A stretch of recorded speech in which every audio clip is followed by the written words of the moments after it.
All right. Welcome to Coach's Corner. Today, we will be discussing all things fitness related, where really nothing is off limits. So if you're on here live, please feel free to drop us a question in the chat.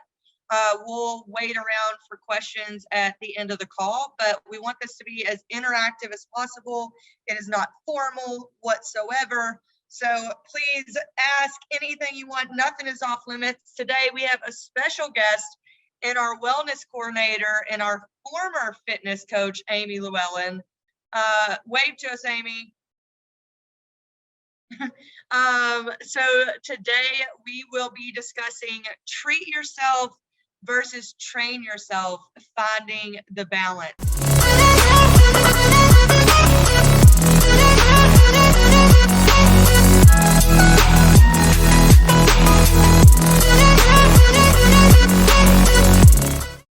So Amy and I will be discussing everything from self-discipline, self-care, and setting standards for yourself. So what I want to open up with is, it's a catchy title, but it could be confusing to some. So we're going to break it down. We're going to clarify a little bit. So Amy, go ahead and tell me, what does treat yourself mean? So I guess it's easier to just talk about them both together on opposite sides of the spectrum, right? So on the train yourself side, the far end of the train yourself side spectrum, that's like extreme self-discipline. Like, you might be training for a show, you might be counting your macros down to the percentage, like wild self-discipline. And then on the other end of the spectrum, if you are extreme treating yourself, you might not say no to any food that comes within a certain radius of your face. You might be really quick to give into your excuses.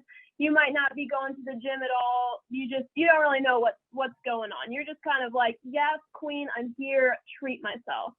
So kind of what we're going to dive in a little bit more today is, where do we fall on this continuum based on what your goals are, how important those goals are to you, right? How far are you sliding? Where are you now, and where do you want or need to be to get to where you want to be as a person, and all that good stuff. Awesome. So let's jump just feet first into this. So how would you describe self-discipline? So self-discipline, well, first of all, I do just want to clarify, a lot of times when we think of something like self-care or treating ourselves, like, we put that in terms of like letting ourselves indulge in a bad habit or in something that might not be great for us, right? Like eating a whole cake or drinking a whole fishbowl margarita, whatever. Like, that's like treating ourselves, self-care. But I really want to argue that self-discipline is self-care. Self-discipline is self-love, because it's like, how often, to be disciplined in yourself and to love yourself enough to keep promises to yourself, like that, to me, that's self-love right there. Because how often do we keep promises to people that we love, show up for people that we love, do what we say we're going to do for people that we love, but we might like slip a little bit when it comes to us, right? We set goals for ourselves, we keep promises to ourselves, and we don't keep them. But to truly love yourself and to care about yourself is to be disciplined. And if you think about it, like, think how you feel about yourself when you get up early for the gym, you reach your water goal for the day, you might knock out a task that you've been putting off. Like, think of how excited and happy you are when you like literally do your laundry and fold your laundry in the same day. Like, wow, I'm a great person, right? But on the flip side of that, think about how you feel like if you sleep in, you don't go to the gym that day, you put off this work task, and now you have this building anxiety from your procrastination, if you slip on goals that you have for yourself. So think about how you feel about yourself when you don't have that self-discipline. So that's kind of how I think about it. It's a very high form of self-love. For sure. And I'm going to tell y'all right now, I am not folding my laundry and putting it away on the same day. I have accepted that. That is not where my self-discipline is going. It's never going to go there. But I would feel really good about myself if I did do that. Like, that would be a pat on the back type of, like, you just did some real big girl stuff there. But it's not going to happen. But I'm going to just say my disciplines in other areas. But going back to what you said, I think it's so funny because so many people over the years have asked me, you are so self-disciplined. Like, how do you do that? I'm just not a disciplined person. What would you say to someone that says that? Like, I'm not a disciplined person. I just opened up a huge can of worms on you, Amy, but we get that all the time, right? And so what would you say to them?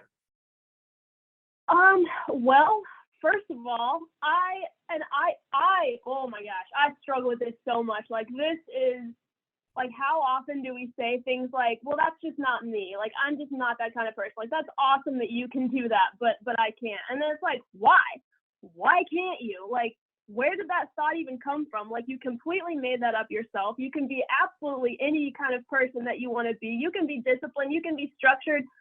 It's literally just a limiting belief, and it all goes into mindset, and how you feel about yourself and how you think about yourself. And, you know, potentially some people are raised in a household where maybe it is a little bit easier for them to initially go into things more structured and more disciplined, but that just does not mean that that can't be you. And so I think it's so mindset. It really, that's what it goes into. You got to believe that you can do it, and you can. Have you all seen the TikTok or the Instagram reel with the little boy that's like, you can do it, and he's talking to his mom? Have you all seen it? I saved it because I love this little boy. He's like, you can even be president. So he's fantastic. But what I love about that is it really is mindset. I know we can sit up here and talk about you're disciplined in this, you're disciplined in that. But it's a little bit of like, a lot of times us as individuals, I feel like we create these preconceived limits on who we are as individuals, right? And we keep ourselves in these boxes where this is the character that I play. This is the character that I am in my life. I'm not a disciplined person. So end of story. Where you may not be right now, but that doesn't mean you can't become one and take steps to start to work towards that, to become more self-disciplined. So I would say, you know, where do you start in setting realistic goals? If my goal is to become more self-disciplined, where do I start in that continuum? If I'm like I'm not a disciplined person, I'm going to start, and 2 weeks in, like, it's not fun anymore, I'm out. Like, this is just too hard, and I'll chalk it up to I'm not disciplined. Where's a realistic place for this person to begin? So this might be an unpopular way to go about it, because, you know, you always hear like, oh, start small, that's the best way to go. But I'm going to go even a step further before we even set that small step to take.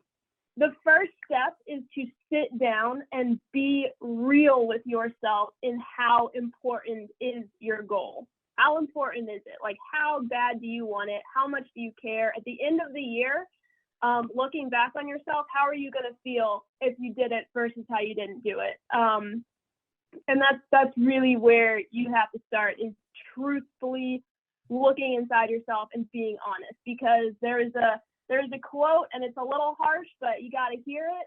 And it's, if you want it bad enough, you'll find a way. And if you don't, you'll find an excuse. And that is like, I think about that so often.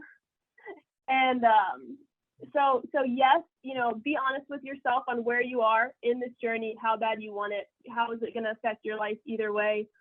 The second part is, yes, set those small goals, set those things that you want to do, and make them non-negotiable.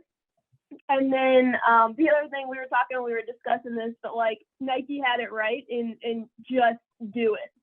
And I was reading in one of these like willpower books, one of the things was, we regard our future selves as for whatever reason, just having more motivation, having more willpower, like ourselves tomorrow is going to want to do these things that we're not wanting to do today for whatever reason. So for an example, you're laying in bed, your alarm goes off at 5 a.m., you're looking at your phone, you have this goal of getting up and working out, but you're laying there and you're like, oh my gosh, like my bed is so warm, it's so cozy, like I didn't sleep that great last night. I will do this. I'll get up tomorrow. Like I will. I know I will. Like I'll get up tomorrow. But if you think about it, like if your alarm went off, you're laying in bed awake and you're not doing it today, why are you going to want to do it tomorrow? Like your bed is not going to be any less warm. It's not going to be any less cozy tomorrow. So sometimes you guys just rip the Band-Aid off and do the hard stuff. Can't rely on tomorrow's motivation, because if you don't train today's self, tomorrow's self is not going to be any better or any different. Absolutely. And I was listening to a motivational thing when I was working out last night, as I often did, and it was from a former athlete, and it really hit me as like, that's why I'm really thankful to have grown up playing athletics. Not because of championships, not because of I played in college, it got me a college degree, not because of that, but what it teaches you is like in training, in practice, you go through like pain every day for like this long-term goal that every day you do not see that goal come true. It is months and months and months down the road that you are training for the unseen, but it teaches you patience and like consistency in working at the same thing to get to the greater good. And that's something that like without athletics, I don't know that I would have that type of mentality to continuously revisit the pain sector in working out and practice and be okay with it when I can't see the results happening right away. But I know that they will in the future. And so that's something that it hit me yesterday. I thought it'd be a good topic to bring up today. One thing I do want to discuss is I want to be real with people out there and bring in our coaches. What are some excuses that you constantly fall back on? That like, what are some excuses that you guys use with either nutrition, food, training, recovery? I'll start first. Mine is around recovery constantly. I am the world's worst. I've been training now for 17 years straight. And I'm getting older than I was and I can't recover like I used to. And I've been telling myself for probably 7 years now straight, like I need to incorporate recovery more. I need to incorporate recovery more. And honestly, to this day, I still haven't done it. But now I'm starting to feel like major pains in my training, and I'm noticing that I can't train as hard anymore. So like, that's an excuse I constantly fall back on is like, oh, I would rather take the 10 minutes extra of training than recovery, or I would rather train 5 days a week and have 2 rest days than like put an additional yoga day in there. So it's a constant excuse that like, oh, I'll just get to it later. And like, that hasn't happened for 7 years that I've been promised myself. So that's one thing I constantly fall back on. Anybody else want to share? Hop right in. I want to hear from like 2 or 3 people. Mine is with sweets. Like I have such a big sweet tooth that I can't just not have like a little piece of something after meals. And I'm like, oh, tomorrow I'll work on it. I'll work on it tomorrow. And like exactly what Amy said, it's like, why tomorrow? Like tomorrow I'm still going to crave the sweet. Like I should beat this now. Tomorrow's not going to change if you don't do it now. 100. I'm so thankful I don't have a sweet tooth. Yeah, it's the worst. That was a gift. I don't know how it happened, but thank God. Anybody else? What are some excuses that like you just constantly fall back on in the world of health? I'd go similar to you, Dane. I'd actually talk about like recovery, but more the opposite. A lot of my goals end up being competition sport based, and I've caught myself overusing the thought of like, I need to take a day off when I had a rest day built into my program and not just trusting what I'd planned out. Use that as an excuse. I'm tired. I'm gonna go rest today instead of just trying to at least do something light instead of giving up altogether. For sure. It's like a all or nothing type of approach. Most of us, like in this arena of fitness, that's how we live our life a lot of times. So a lot of us are like full force, 100% or nothing. So that's often hard to juggle. So anybody else have any struggles or any excuses that they constantly fall back on? Come on, we all got them. I have one. Electronics before bed. I know it's not like fitness related, but it is health related, like the way you wake up. So I go through phases where I just read and I don't have my lights super bright, and then I go to bed and I feel amazing. But then sometimes after a long day, I just want to sit in my bed and watch Netflix until 9:30 and then go to bed. And then every day I have to remind myself it's really hard not to have electronics. Oh, girl, you can find me just scrolling, just laying down, just scrolling. Anybody else? Me too. I will say that my excuse a lot of times is you could die tomorrow, so you might as well enjoy today, right?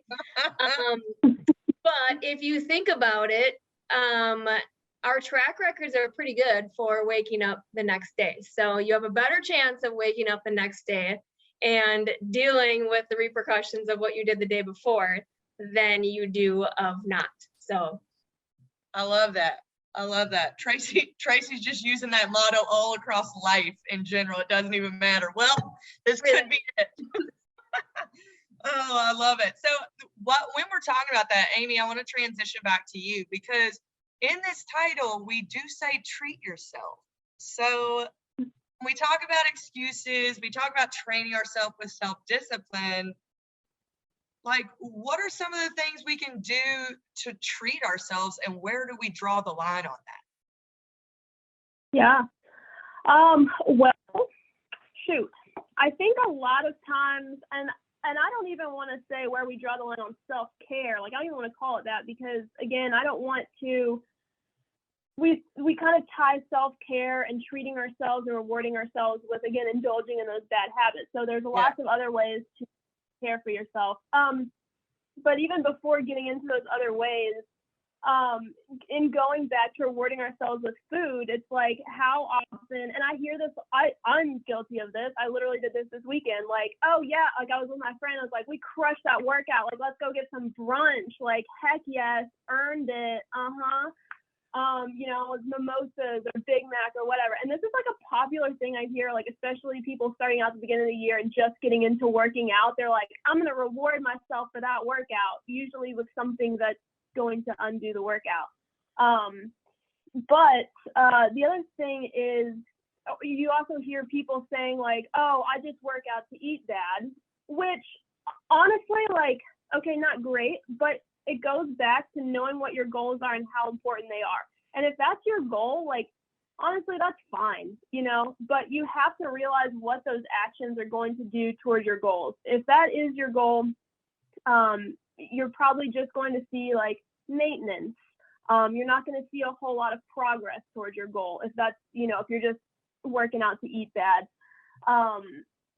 So if you have bigger goals that include, losing a lot of weight or building up muscle, that's where you need to find where your line is with that kind of thing. And you don't have to consider self-care indulging in these bad or unhealthy habits. So lots of ways for self-care. And I don't even want to say like find yourself a new workout outfit, because that's a slippery slope too. Then you're spending a bunch of money. That could potentially be a bad habit too. It could even just be self-care is like patting yourself on the back and starting to be proud of yourself and getting that intrinsically, that self-care could be feeling good after that workout, whatever that is. But lots of ways to help have self-care, a warm bath. I don't know, what do you think? What is your favorite ways to have self-care? I think something that you said was really stuck out to me is like, I have really good friends that some are into fitness, some aren't, some are getting back into fitness at the same time, and they ask for suggestions all the time, or they'll update me on their progress, just whatever, just like in general conversation. I was with a friend that went to undergrad with me, some of my friends this weekend, and I hadn't seen her in like 3 years. Her youngest baby is 3. She had gained a whole bunch of weight. She has been working her butt off for the last year. She's not where she wants to be, but she has made a ton of progress. And I just gave her so many compliments, and they were like really, really genuine, right? Like, you look fantastic. Like, I'm so proud of you. I see your workouts. I see your posts. Like, that is awesome, yada, yada. And here I am, if I miss one workout and I only got in 4 days instead of 5, like, I failed.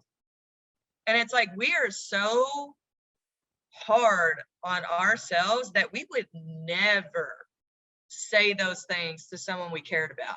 So it's like just recognizing that piece and being like, you know what, it's okay. And or when you do something and you meet those goals, to be like, well, hell yeah, like, I did well. And like, share it with somebody you care about. Share it with somebody that cares about you. I think that is a bigger thing. Like, tell your spouse, tell your best friend, like, put it out loud, say it out loud. Like, that is a form of self-care, because whether you know it or not, mentally, it's boosting your confidence to share those pieces of information that you've worked hard to obtain.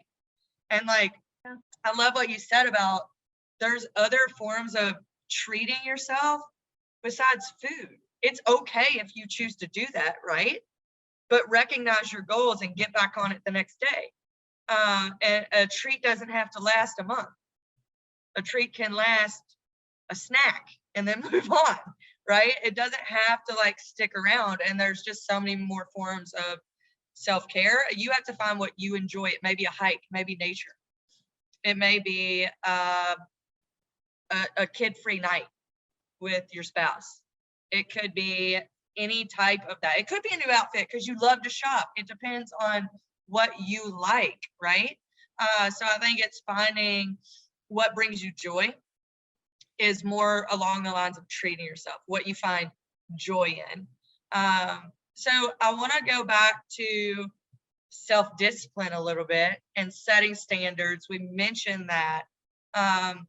Why is it important to set standards, and where's a good place to start on setting standards? What's too much? What's too little? What's usually about right?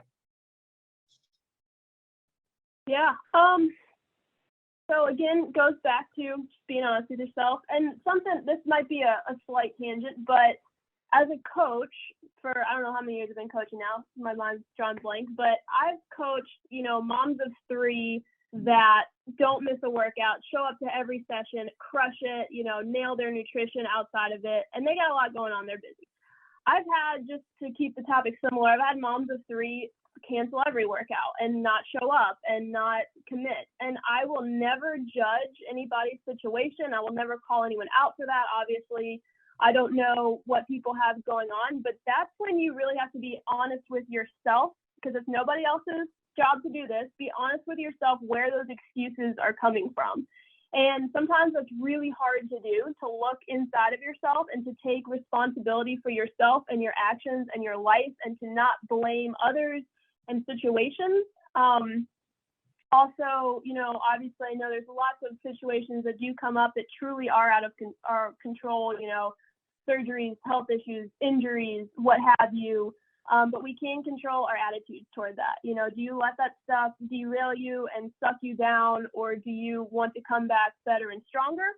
And I don't want to take this down a mental health tangent, but I do want to call out that if you are having issues with that, therapy can be a great thing. Highly recommend it.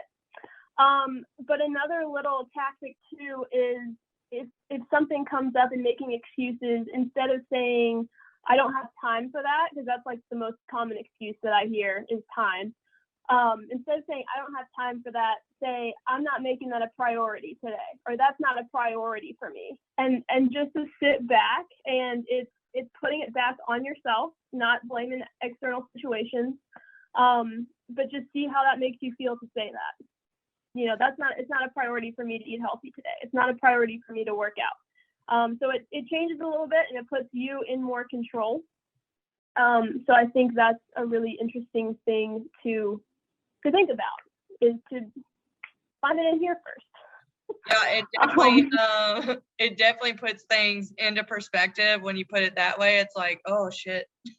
Like it calls your own self out quite a bit, and it's like, oh man. I think one way for me personally, like how I would just continuously break a continuous cycle of like self-sabotage within my goal setting, or how do I set realistic goals, things like that, is setting standards for myself. And I went along the lines for a long time of like, it has to be perfect. Like my eating has to be perfect. My workouts have to be perfect. It was some real type A stuff.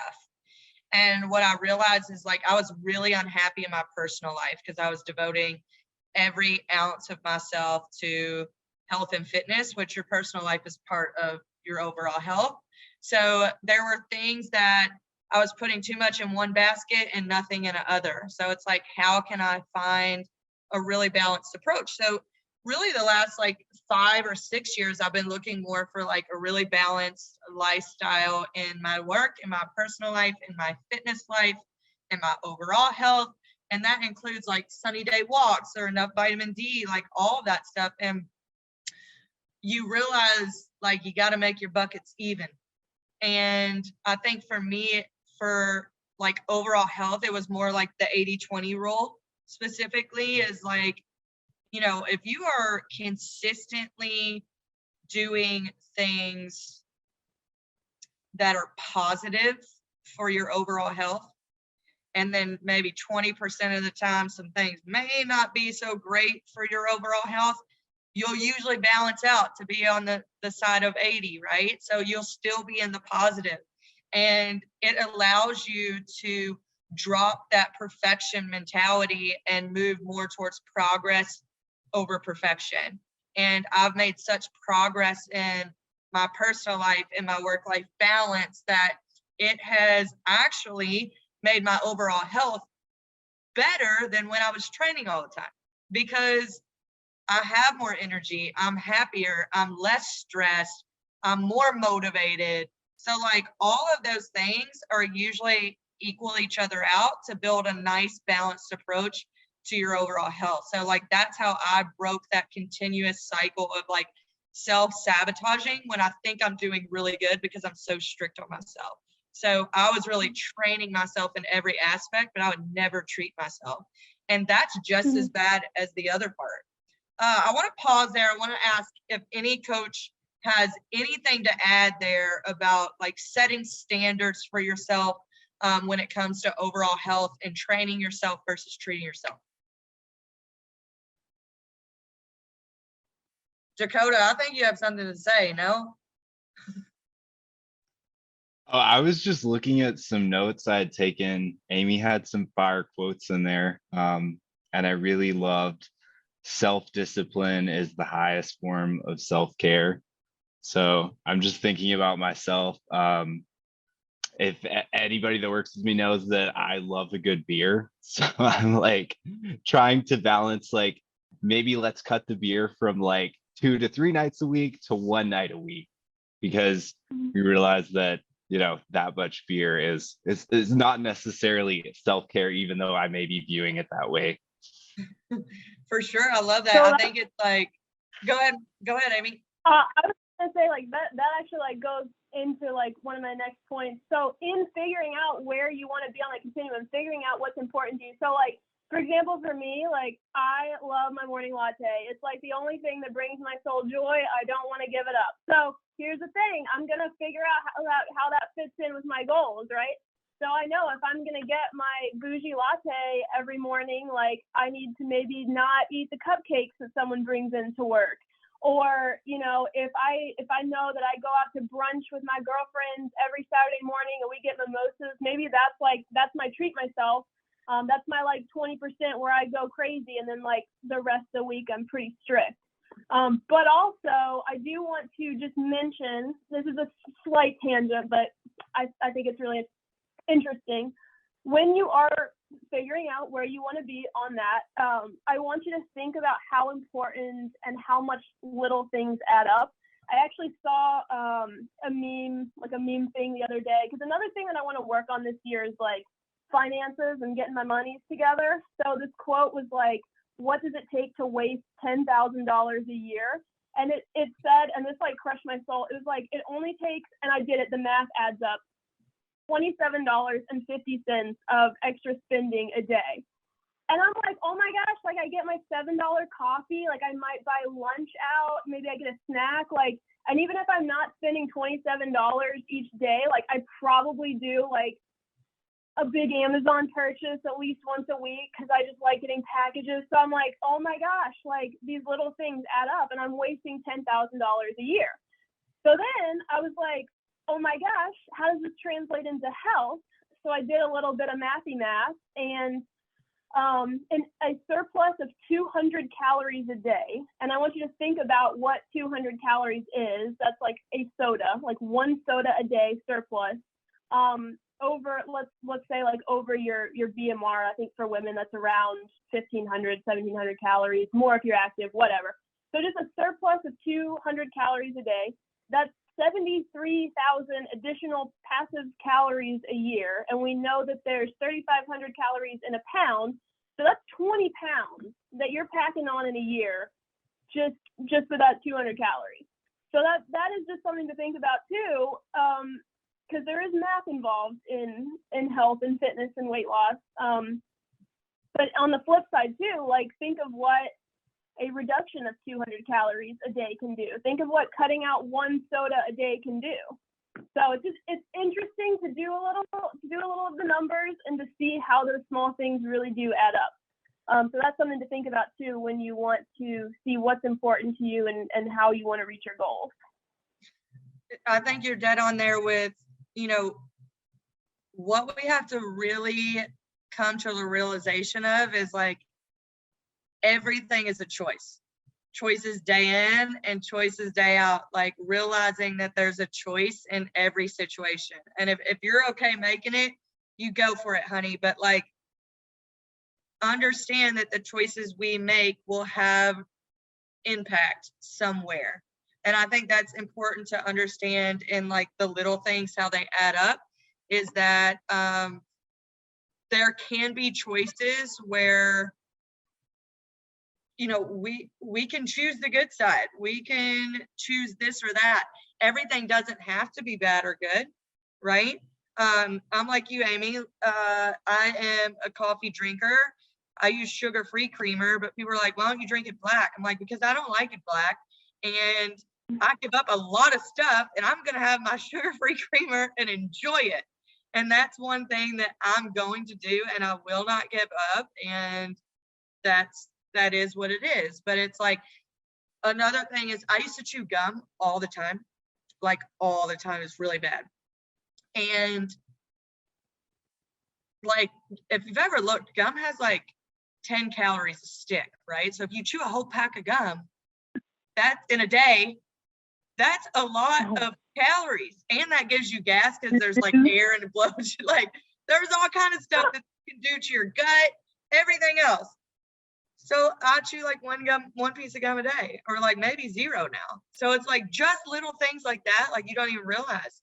Like that barbecue sauce, honey, that has 25 calories or 50 calories, that has 13 grams of sugar. If you put half a bottle on that piece of chicken, that's going to add up. So your chicken might be 200 calories, but your barbecue sauce is 350, right? So I think the most depressing thing that I learned was that one of those little cups of Chick-fil-A sauce is 150 calories.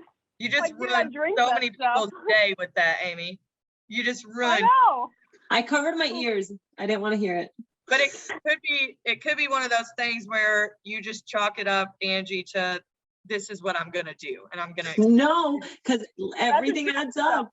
Done. It adds up. I do want to talk the flip side though, because we haven't touched on this.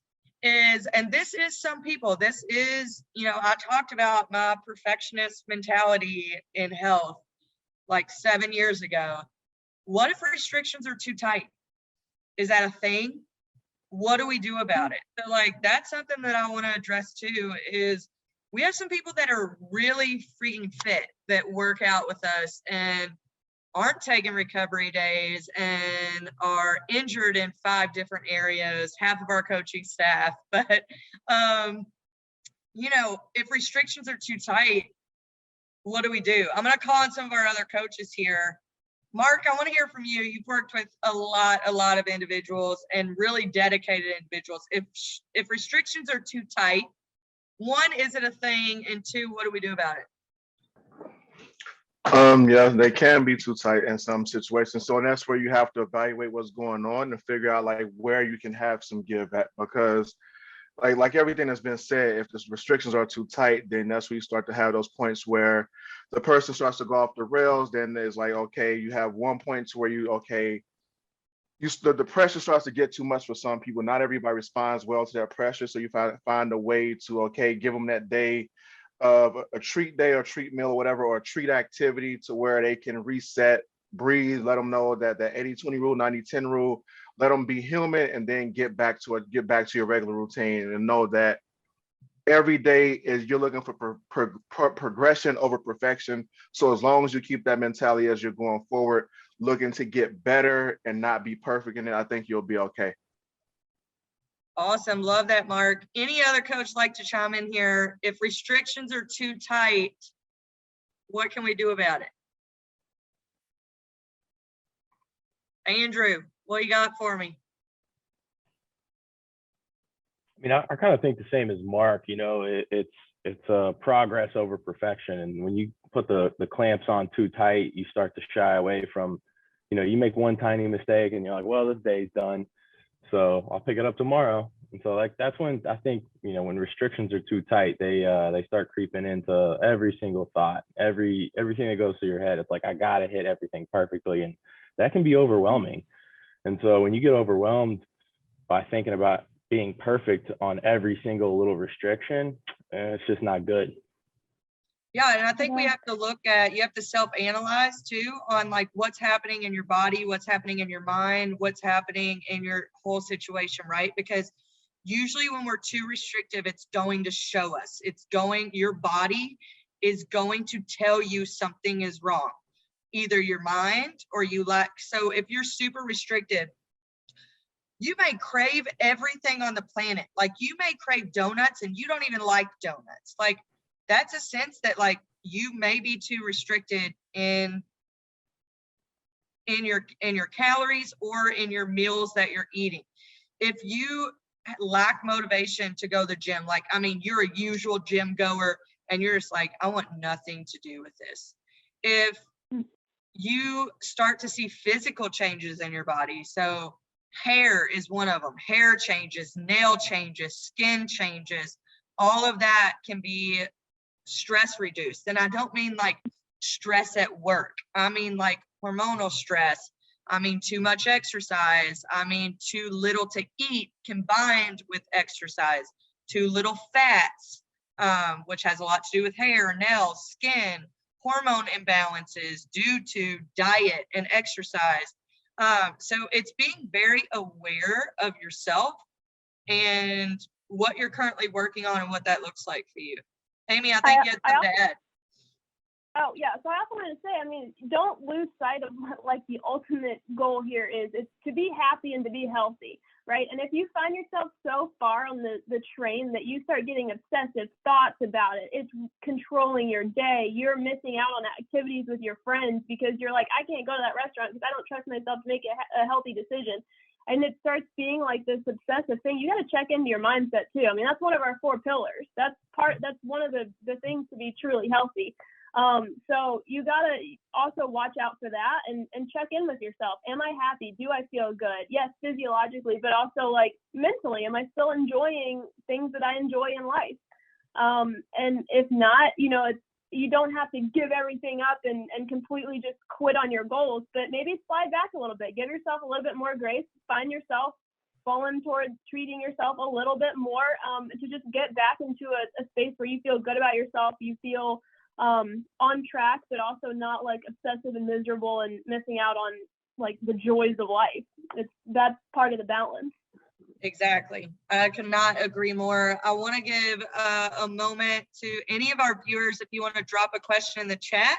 If you have any questions about treat yourself versus train yourself, finding the balance. I truly think the balance is where the gold lies in all aspects of life and what we're working towards. Like Amy said, don't neglect the happiness, right? There is ways that you can do things and still enjoy your social life, still enjoy your family, your friends, activities, food. Food should be enjoyed. It's delicious. Don't look at it as good or bad, right? There's some things better for you than others, but at the end of the day, like, it's going to come down to choices that you're making. What's a priority to you, and finding the balance. So thank you, Amy. You knocked it out of the park as usual. That Eric mentioned in the chat, and I want to talk about this for just a second, is healthier substitutes for traditional food you love. That's literally the only way I was able to continue to eat like this for 14, 17 years, is that finding substitutes on what foods do I love, what are healthier options to make the same dish just a little bit more nutrient dense, right? Just a little bit less processed, more whole foods, things like that. And that's been my key to success all these years with nutrition. So thanks for that ad, Amy. Appreciate all your genius that you set on with us. Guys, make sure to follow us on our social channels. You can find us at Well at Humana or on Yammer for all Humana associates. We will be back February 8th, where yours truly will be in the hot seat to talk about some heavy nutrition topics. Join us for our next show where we will talk macronutrients. Really, what the hell are they? Or edited version, let us explain. All right, guys, thanks for having us today, and we'll see you February 8th to talk macronutrients. Let us explain. See ya. Thank you guys. See you next time.